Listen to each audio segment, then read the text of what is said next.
Right, so welcome. My name is Yang and I'm going to be your examiner. So what's your name? My name's Quang.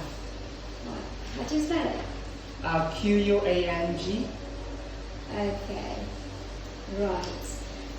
So in the first part, I will ask you some questions about yourself. First of all, let's start off with your hometown. So can you tell me a little bit about your hometown, please?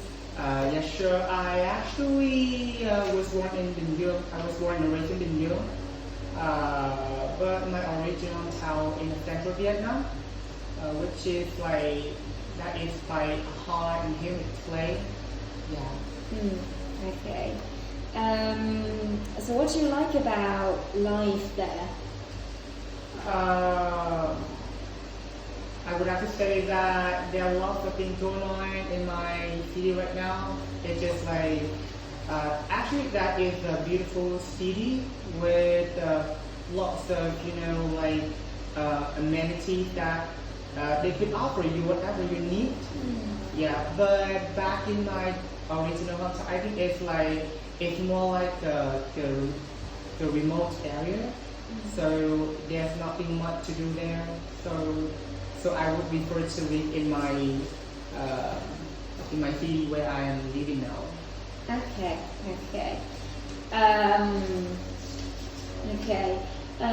So do you like, is there anything you don't like about your current living area? Yes, definitely. When talking about things I do not like about my city right now, that is pollution, the air pollution, the noise pollution, everything. But I think that is something that we cannot change at the moment. But I think like we should do something on our own, like that I said, that we not only the government but also some individual that can do something on their own, like you could use some recycle cloth bag, or you just try to reduce the plastic amounts of waste that we use every day. So yeah.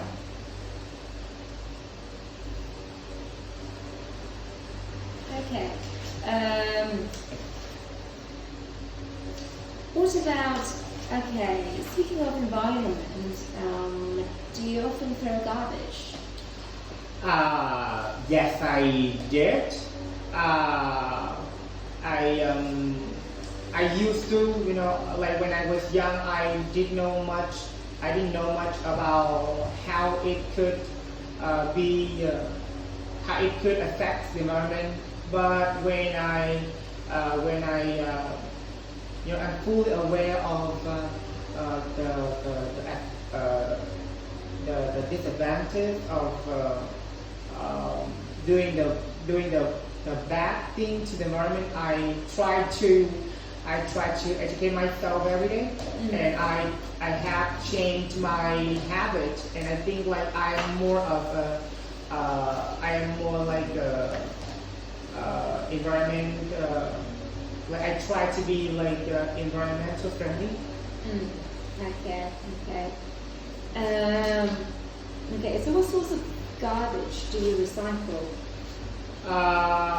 Actually, I try to recycle as much as I can with all kinds of, like for the non-recyclable items that I just classify them into a different type of thing. But for cans and plastic, I just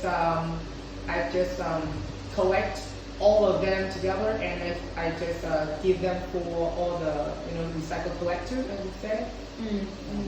Okay.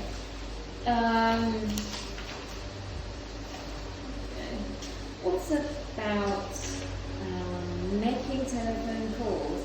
So how often do you make telephone calls? Telephone calls, like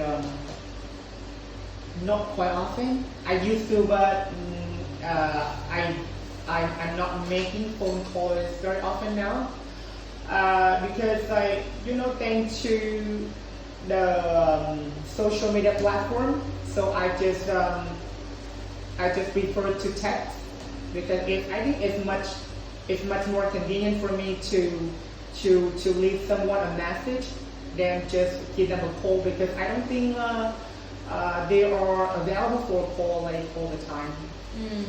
Okay. And what do you think you next make the telephone call? I think it would be later. It's just like when we finish this interview. Okay. Right, so in the next part of the test, I will give you one topic. And I'd like you to talk about it for 1 to 2 minutes. And before you start, you have 1 minute to think about what you're going to say. Is that clear? Okay. 1 to 2 minutes. Okay. So in the 1 minute that you have to plan your answer, you can make some notes on this piece of paper with this pencil. Okay. So I want you to talk about a person who has done a lot of work to help people. So this is your question. And 1 minute to plan starts now.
Okay, so that was your 1 minute. You now have 2 minutes to present your answer. And can you start speaking now, please? So when it comes to the person that has done a lot of things to help other people, I would think immediately of President Ho Chi Minh. He was actually like a young boy just like the other, but deep inside he just got a great passion, a great love for our country. Like he started his journey in 1911 at Harvard, and he came to like far away country to learn about the culture, to learn about the strategy, to learn about the ruler, how they came to Vietnam and they invaded Vietnam. And I have to say that is such a great decision for him to make at that time. Not likely the young generation today. He did such a good thing for such a young age. So I think that not just me but lots of young generation could learn a lot from him. Like when he was in the different country, like he tried to manage to study, like multi languages. I would say he's a multilingual as well. Not just understand or writing, but he also can speak fluently like many different languages, and he also. Thank you. Yeah. Okay.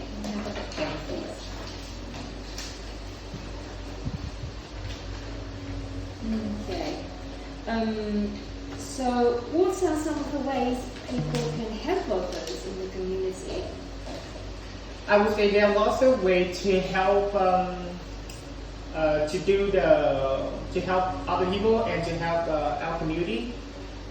We could help them with food, charity, education, and for me, like I could help them with education as well. I could, help them with English.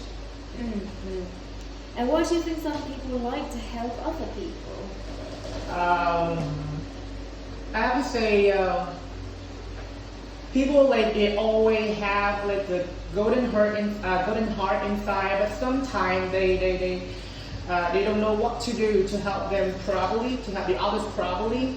So I always believe in the goodness in the others. So I think they always try to help the other, but in different ways. Mm-hmm. Mm. What types of services, such as libraries or health centre, are available to the people living in your area? I don't think like there are lots of good amenity in my area right now. Like most of the time, it's just for commercial. It's just the most common place.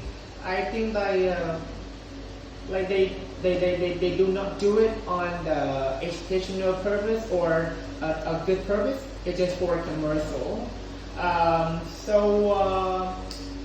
Even though it's quite difficult for people to get in touch with all the, I would say like the library or about helping them with reading. I think there are also great free resource out there on the internet for people who just want to keep them updated. Okay, That's it. okay. Right. Okay, as well.